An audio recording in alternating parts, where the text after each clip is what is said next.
Hello and welcome to MxM Live. I know this series is, here and there, sometimes, etc. We're not too regular with our interviews, but we hope to be around very regular. We have just turned 13. And today I have got with me a friend and a columnist with MxMIndia, Shruti Pushkarna. Welcome to MxM Live, Shruti. Hello, and a very happy 13 to you guys. Thank you, and to you.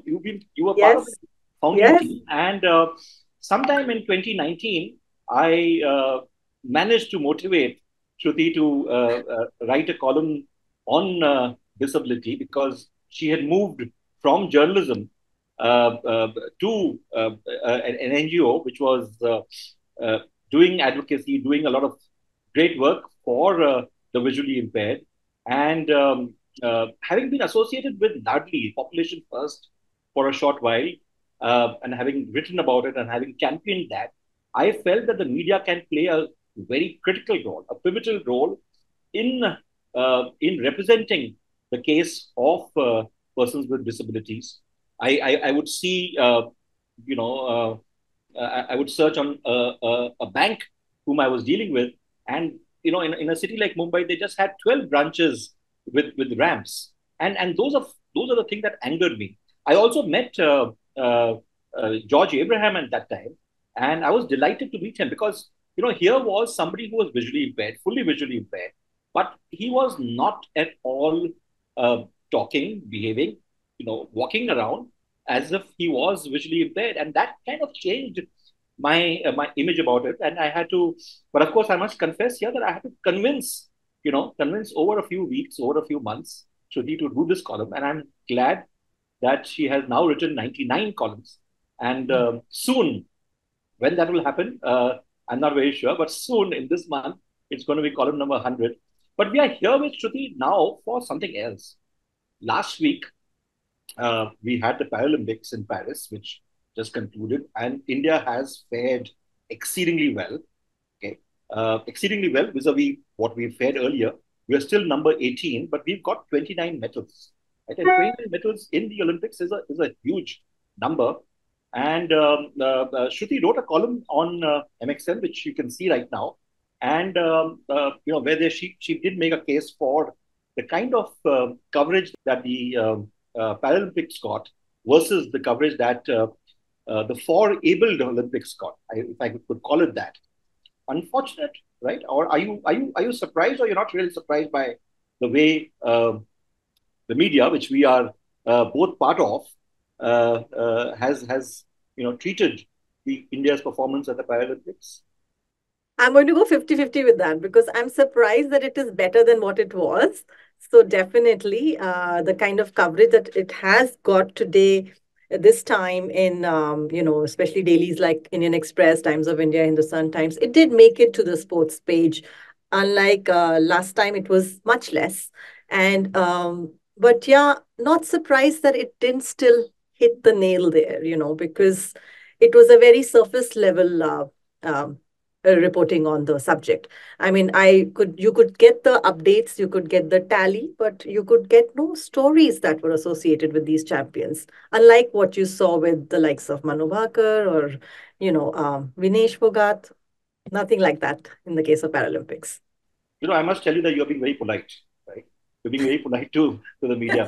Fact of the matter is that if a Manu Bhaker, okay, she did win more than just wet metal, but Yes, that was above the fold, right? That was right. above the fold. I'm not saying that this was below the fold, but the kind of prominence that this has got has not been as good. And is this an indicative of the the malaise that exists in the media, that you the cause of the disabled, of the disabled, doesn't get its due, and perhaps it is the media that is the cause for the state that we are in right now. It is, stereotyping is a function that media is responsible for in a great deal. And we have always bucketed the story around disability, whether it's para champions or anything around disability, in a good news segment. to a feel good image of the day, or so to say, if I'm going to borrow Rajdeep's, lingo. But it's unfortunate because they don't understand there is no tryst with disability one on one as far as a lot of mainstream media is concerned. So the only way they know how to report this is surface level. They don't understand anything to do with disability. The one headline that was making was Sheetal Devi's, that a woman with no arms, the archer with no arms. Right, that's true. Her disability is very in your face. But what about the rest of it? How about shifting the focus on how she trained herself to do what she's doing? I must stop you here. What a her trainer must get the Dronacharya award because Absolutely. to train her, and the picture that you see just now, which I have, the courtesy line is there. It's obviously not MxM's, is is just shows the what kind of training would have gone through. Exactly. It was amazing, and I think it is important, and I'm glad that the prime minister did call the winners as he had called various others in the past. But I really hope that there is due encouragement. Do you think there will be due encouragement? I don't think so. These are all conversations that just come and go while the news is hot. I mean, look at all the other coaches. Backstories of coaches were also done during Olympics. It was not only the champions who got coverage, but their coaches, but their state of training, their lack of, better good meals, etc. All their struggles were listed out, and the coaches' struggles were also listed out. Here, there is no mention of it, and the fact that they are able to compete at this level and get to that kind of medal tally is spectacular, because not only their coaches but their own caregivers, their parents put in so much into that. It's it's it's it's really sheer grit and resilience. And somebody was asking me, why do you think these guys have done so much better? How come they have brought home so many medals as vis-a-vis, you know the other Olympians? And my thing was that disability, everybody who's born disabled or acquires disability later in life is told what a failure they are. They're losers. That gets so ingrained into your head that you are setting yourself up against failure every single day, and they don't get any opportunities to prove themselves otherwise. So the one opportunity they get, they will do whatever it takes. And most people don't understand that, because the daily living challenges are so high that really their benchmark is much higher. So they will do everything not to fail. Absolutely. What they need is not sympathy, but Oh, no. Yeah. they don't want to be, they shouldn't be treated like becharas out there. No. And I think what's happening is in your experience with the Hmm. advocacy and with the with dealing with the visually impaired and now with across disabilities, what has been your view with where do you think is the problem? Obviously, there's a problem with the government, okay, because Hmm. the governments of the day are not doing enough. But there's also problems with the private sector. Private sectors, uh, uh, uh, you have financial institutions, you have various folks who are not doing enough for persons with disabilities. Yeah, in fact, a few months ago, somebody I had met for another business development meeting, so to do with private sector employment of persons with disability, had actually mentioned a group of caregivers, a group of parents who had put together a small fund to support para sports. And these talks are few and far between.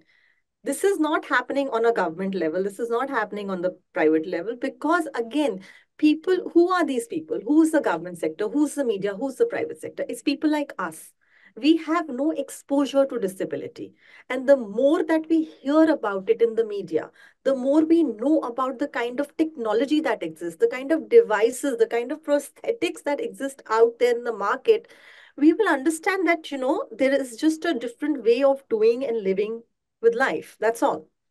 And that's where we will start normalizing it. But right now, everything is so wow to us. Like, honestly, I must confess, the first time I saw somebody using a screen reader software, or the first time I received an email from a blind person, I also had a wow going up in my head, you know.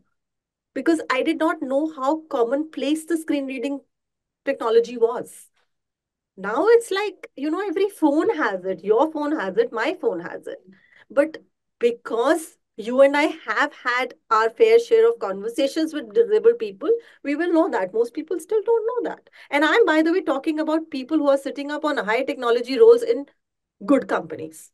One of the problems that is there, and one of the reasons why uh, Hmm. we chose to have you write this column is the realization that disability is something that could afflict anyone.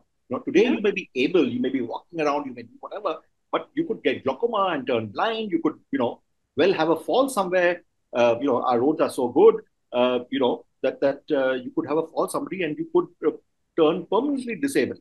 So I think the critical factor is that we all need to have an ecosystem which is friendly, which is inclusive, uh, uh, towards people with disability. But do you think this would ever be achieved in our lifetimes? I think yes. I'm by and large optimistic because in the last 10 years that I have been in this area, almost 10 now, I have seen a lot of things change. And they are not only changing at the government level, because see, we have by far the best legislation on rights of persons with disabilities act 2016. It's a very forward looking, anti entitlement, pro empowerment legislation. Not many people know that. And it also applies to the private sector.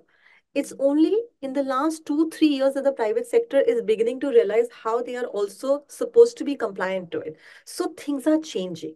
As and when compliance is being pushed, private sector and other organizations are being held accountable, things are going to move forward at a faster pace. If I talk about even employment, things, yes, we are still doing tick box items as far as inclusion goes. We are still hiring freshers. We are still not able to do lateral hiring and stuff. But once the disabled person is in our system, the attitudinal change is happening very rapidly, and it's happening very organically. Something that I write comes from also from the fact that I also interact with them on a daily basis.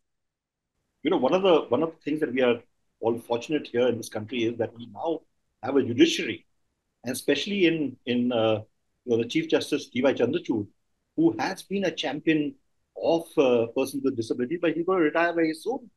you know. And so you all must do whatever you all can to bring in tougher legislations on people who are erring, people whose various public utility services whose websites are not accessible to people with disabilities. You have a few news bulletins which have in sign language, but it's all lip service. It is a lot of inclusion elements that are being brought into are still being pushed by private entities, either individuals or organizations who are interested in that cause. People like me, either, or people who have lived experiences and are in a capacity to now do it. Like a lot of visually impaired lawyers have come forward with pushing the cases of accessibility. A lot of private NGOs have come up, right? So let's say the Bombay-based India Signing Hands, they are converting news into a format where the deaf can access it through sign language as well as captions. Now, why can't something like that be done by every news website? I don't understand, because there are free tools available in the market. Why can't you create a digitally accessible version of your e-paper? Because there are easy tools to do that. It's just that it does not occur to them. It has not struck them as a business case. It doesn't seem important enough. Now, if you look at the elders bucket and the disabled bucket, it's merging now. And it's only going to get bigger, that number. So an accessible version that you make for a particular set of users is going to help a lot of people. Okay, we've discussed a fair bit about the problems that exist, but let's look at what are the solutions. We are here discussing sports and the Paralympics, and India was ranked 18th with 29 medals. How do you think we could be in the in the top 10 and perhaps 50 medals in 2047, or actually earlier, right? 2047, 2030. Oh, we need the same things like other champions, other sports persons in India do, and I'm sure they have the same asks, but a greater support, greater dignity, greater coverage to Paralympians because they are that much far behind being celebrated as part of the mainstream. We need better infrastructure. We need schools to start supporting parasports, creating facilities for, to bring out new para champions. We need coaches. We need training facilities, like I said.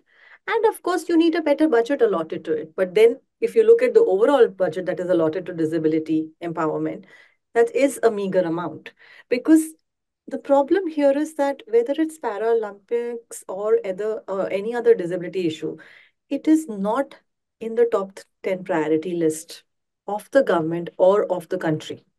We all, well, not we all, but some of us did watch the film 1983 and remember the problems that the Indian cricket team had. And then, of Yes. course, we won the World Cup and things changed. And today, India is the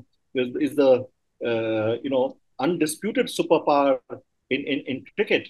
Now, do you think what is needed is Mm. perhaps a disabled athlete to be getting a ticket in the Haryana elections, okay, just as somebody else has, Finish. uh, to be accorded the same kind of prominence. We need one of the top industrial companies, okay, Yes. industrial houses, to Yes. champion the cause. And Yes. so, do you think that's a possible? Yes, we need national prominence, definitely. We need coaches to work on these people. We need, large business houses or groups to champion the cause, to put in that sponsorship, to put in that money, which will up the level of the game, which will up the level of training. We need all of those factors. And we also need sports persons, mainstream, so to say. I hate to use the word, but normal is something that the media understands, the language that No, we use. that's the word that we must use, because Yeah. Yeah. the only way we can get people to Yes. shame Yeah. them is actually Yes. call them abled. So this should be the for abled Olympics, and this should be the regular Olympics. So Or you well, you you need, like, when Manu Bhaker won, or when the other Olympic champions were winning, as and when the medals were coming in, you had all kinds of sports celebrities coming out and celebrating these guys, go doing dual interviews with them. What's different here? Celebrate the sport, celebrate the talent, celebrate that skill. And you need celebrities to step up, and because there's a fair bit of influence around there. And like, we've been saying that about blind cricket for the blind. That the team is doing very well. The players are phenomenal, you know. But do we have the support of BCCI? No. Do we have a cricketer come out and support them? Probably not in on that national prominence stage. If this were to happen, it will definitely bring about a change. you know, just as Sachin Tendulkar is championing Chitre Right? Bhakarwadi, Yeah. he should also perhaps endorse the cause of blind cricketers. Uh, so clearly, from what you say, is that yes, the governments of the day should be doing things, and not just the not just the governments of the day, but all political parties. So even opposition parties, which might be wanting to win elections, they should be doing things about it. And the second is uh, uh, private sector Yeah. must step in, advocacy groups must step in, the media must step in. But what else do you think can the media be doing? The Uh, media has to start talking about it and see, disability cannot be a single conversation only on disability. The little that we see on disability, let's say on prime time or on any television debate, is that a person with disability will be invited to talk about a problem that they are facing, a problem that the community is facing.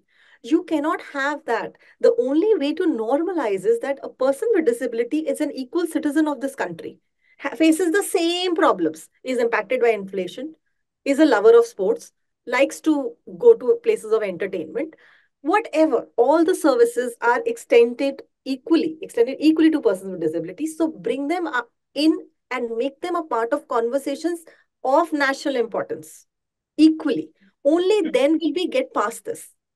Do you think that uh, having people, having staffing, having team members who are disabled will help bring in Oh, the yes. I keep telling media companies hire.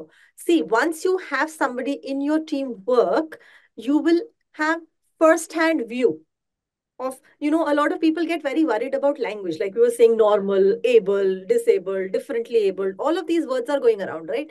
But people get very paranoid about what is the right thing to do. And the only way to learn it is from a person with disability. If you have somebody working next to you, they will tell you what's normal, what's not right, what's sensitive, what is the fine line between sympathy and apathy and empathy. Here's my question to you. You know, media companies are already doing so badly, right? They are sacking people left, right, and center. They're reducing salaries, or they're sacking people and hiring people at lower salaries, whatever. The Hmm. point is that media companies are not doing all that well. Now, would you say that would you recommend that in the light of this and the fact that their budgets are anyway stretched, they should be hiring people who are afflicted with some disability? Do you think a disabled person can do work as well as an abled journalist?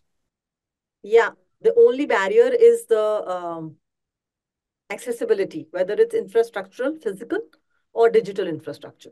Once you get past that barrier, which by the way, there are easy to implement, cost-friendly solutions available in the market for, you can get past that. And I am not just talking about hiring a person with disability.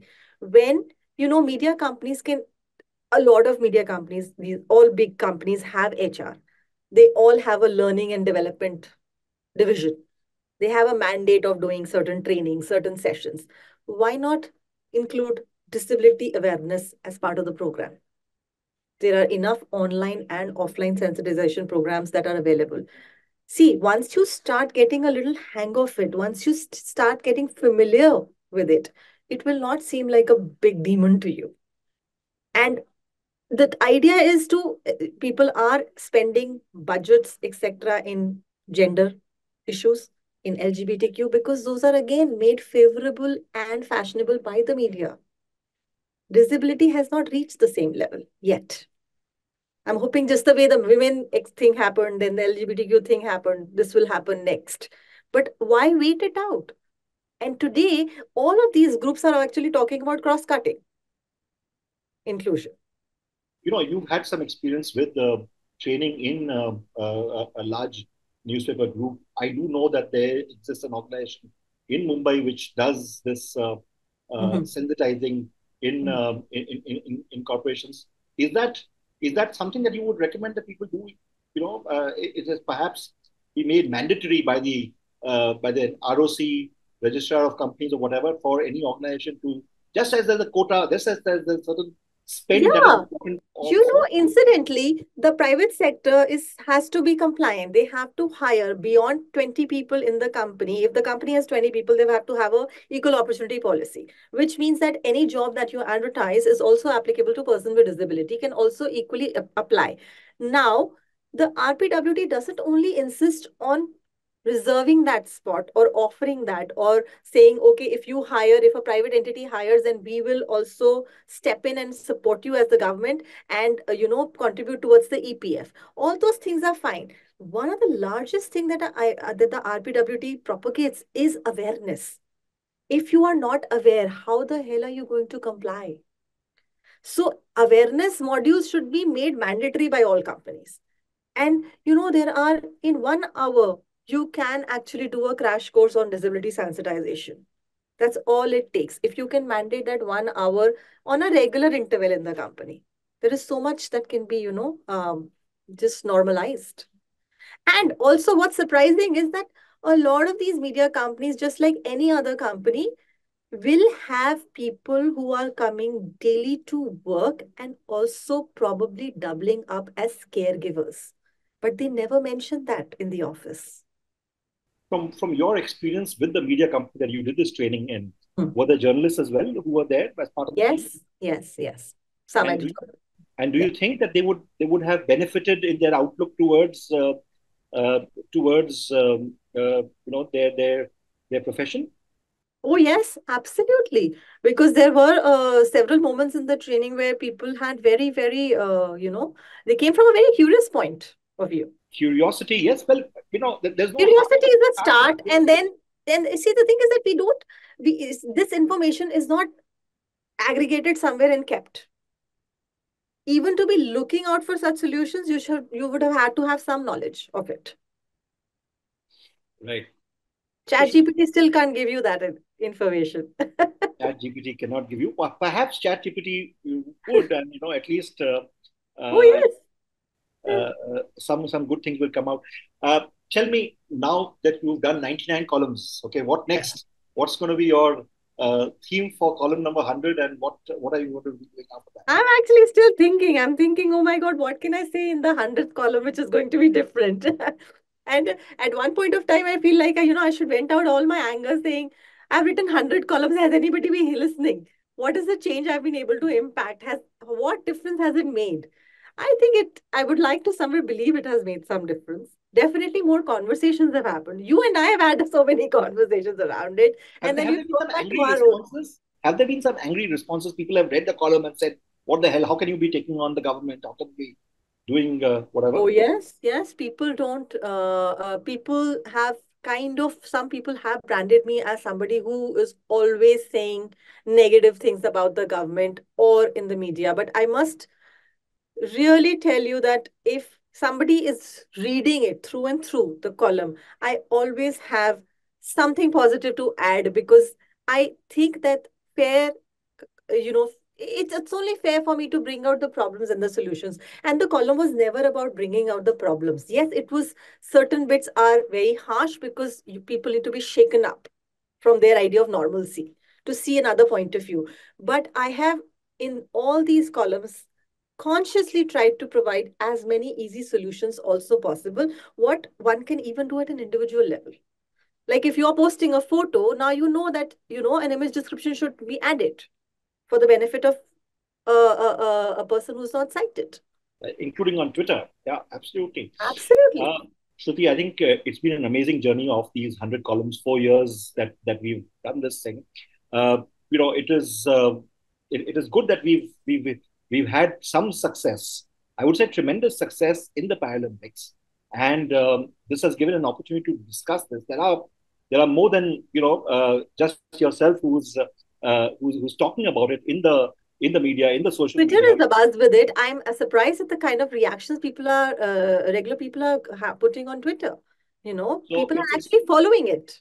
so it's good that it's happening, and let's hope, fingers crossed, that we don't have to discuss these issues. There are better things that we discuss, and perhaps we should. My belief is that we should take this disability advocacy thing to the next level. I think there is clearly an opportunity to initiate people into the problems that exist with the disability, to sensitize them, just as you did Hmm. in one media organization, and perhaps that media organization would have had better coverage of the Paralympics than various others, right? So, clearly there is an opportunity, and I think that must be done. But to those of you who are watching it right now, do shut your eyes after this, after watching this thing. Think about what you think on the issue, and think about what you can do for persons with disabilities around you. Okay? Do one good thing today, do one good thing tomorrow, or forget about tomorrow. Just do one good thing today or tomorrow, and that itself will be a good start. Thank you very much. Thank you, Shruti, for being part of the MxM journey. You were part of the team when we started out in 2011, Right. and now you've been writing a column. Not always very regularly, but you've been writing very well. Thank you. Thank you. Bye. All right. Bye.